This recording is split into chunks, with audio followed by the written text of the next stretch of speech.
ito ay rated SPG. Striktong patnubay at gabay ng magulang ang kailangan. Maaaring may masiselang tema, lengguwahe, karahasan, sexual, horror o droga na hindi angkop sa mga bata. Hindi pa pakabog si Lilet sa mga panakot ni Renan. Babawi si Lilet dahil may testigo na silang makakapagpatunay na karapat-dapat si Mia sa paghawak ng lupa. Abangan natin sa Lilet Matias, Attorney at Law. Mukhang pera talaga si Renan dahil pinapagmadali niya ang kliyenteng si Thomas na bigyan siya ng paunang bayad sa mga pag-aaral niya sa kasong hawak niya. Sinuhestyon ni Renan na kailangan nilang sirain si Mia para mas kapanipaniwala na si Thomas ang karapat-dapat na pamanahan ng nanay nila dahil sa may hindi magandang gawain si Mia. Nung una, ayaw ni Thomas dahil kahit paano, kapatid pa rin niya si Mia. Pero naninindigan si Renan na kailangan nilang gawin yon para masigurado na sila ang paniniwalaan ng korte.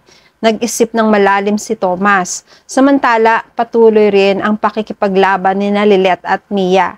Nakahanap na rin sila ng testigo para mapatunayan ang tunay na layunin ni Mia sa lupa. Sa hearing, ginisa ng mabuti si Mia ng kampo ni Renan. Sinira nila ang kredibilidad ni Mia na wala siyang kakayahan sa pagpapatakbo ng lupa dahil minsan siyang nalulong sa ilegal na sugal. Nabigla sina Mia at Lilet. Kinontra ito ni Lilet dahil walang kinalaman ng karakter ni Mia tungkol sa kasong pinag-uusapan nila. Ito ay misleading lamang dahil tungkol ito sa pag-uugali. Sabi ni Renan, parte pa rin ito ng pagiging irresponsable ni Mia na pwedeng maging dahilan para hindi mahawakang mabuti ni Mia ang pag-aari sa lupa. Lumamang sa pagkakatong ito si Renan. Nagkamayan sina Thomas at Renan. Ngiting parang aso naman si Renan dahil nakapuntos sila ngayon kay Lilet. Pagkatapos ng pagdinig ng araw na yon, inabangan ni Mia ang mga kapatid. Galit na galit siya. Sinumbatan ng mga kapatid na para silang hindi mga kapatid. Bakit kailangan pa nilang siraan siya? Sinabi ni Mia sa mga kapatid na mga mukha silang pera. Umalma si Ramon dahil magkasama sila sa iisang bahay nung nabubuhay pa ang nanay nila. Alam ni Ramon ang mga nangyari noon kay Mia. Mapapatunayan niya mismo na minsan niyang nalulong sa pagsusugal si Mia. Ang pag-aakusa kay Mia sa illegal na sugal ay panahon ng kabataan niya, noong panahon na pasaway pa siya. Pero nagbago na siya bago pa pumanaw ang nanay nila. Inamin lahat yon ni Mia, pero lahat ng yon ay nagbago rin. Nagbago nga siya at inalagaan pa ang nanay. Napatawad na rin siya ng nanay niya.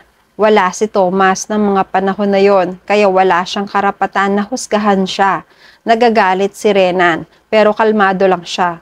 Inawat niya si Mia. Sinabihan si Lilet kung kaya ba nitong awatin ang kliyente niya.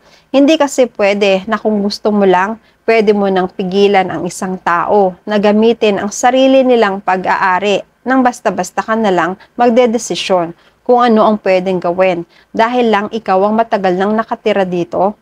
Hinamon ni Renan si Lilet na maglabas na sila ng matibay nilang ebidensya para mapatunayan pa na si Mia ay posibleng manalo. Dahil hindi papayag si Renan, patataubin niya si Lilet, pati na rin ang sinampan nilang kaso. Palaban naman si Lilet. Kung ngayon nakapuntos sila dahil ginamit ni Renan ang maruming pamamaraan na kailangan pa nilang siraan ng kliyente ni Lilet para makakuha ng simpatya sa judge, nagkakamali si Renan dahil hindi ito magiging basehan ng korte para pumabor sa kanila. Ayon pa rin sa batas, kahit hindi nakapangalan kay Mia ang lupa, pero mapapatunayan nila na si Mia ang nangalaga sa lupa sa matagal na panahon. Nagkaroon pa si Mia ng mga empleyado, tanda ng pagiging maunlad ng lupa, simula nung si Mia ang nagpatakbo at nangalaga. Ang mga empleyado rito ang magiging testigo nila kung paano naging mabuti si Mia sa kanila at kung paano nagmalasakit sa lupa. Natahimik si Renan dahil may punto si Lilet, matalino si Lilet. Sa isip ni Renan, kahit maliit si Lilet pero malawak naman ang mag-isip. Sa kabilang banda, nagpadala na naman si Lilet ng sumon mula sa korte bumagsak ang sulat sa keystone. Si Trixie ang inutusan ni Era na magbukas at magbasa ng sumon dahil hindi na rin naman iba si Trixie. Sinasabi sa papeles na humihiling si Lilith na i-hold ang lahat ng assets ng nanay nila dahil naghahabol siya sa mana. Umuusok si Era sa galit dahil sa pag-hold ng assets ay mawawala ng karapatan si Era na gamitin o galawin ng pera at ari-arian ng magulang. Kung mangyayari ito, magtatalo na naman sila ni Renan. Hindi nila mauumpisahan itayo ang pangarap ni Renan na law firm. Pinakalma ni Trixie si Era. Galit na galit si Era. Ito ba ang sinasabi ni Trixie na kapatid na palagi siyang kinukontra sa mga plano niya? Pati ba naman sa mana ay pakikialaman pa ni Lilith na nung una ay sinasabi nitong wala siyang habol. Pinaliwanag ni Trixie ang opinyon niya. Sinabi niya kay Era na baka dahil ito sa hindi pa rin lubusang nagtitiwala si Lilith kay Renan.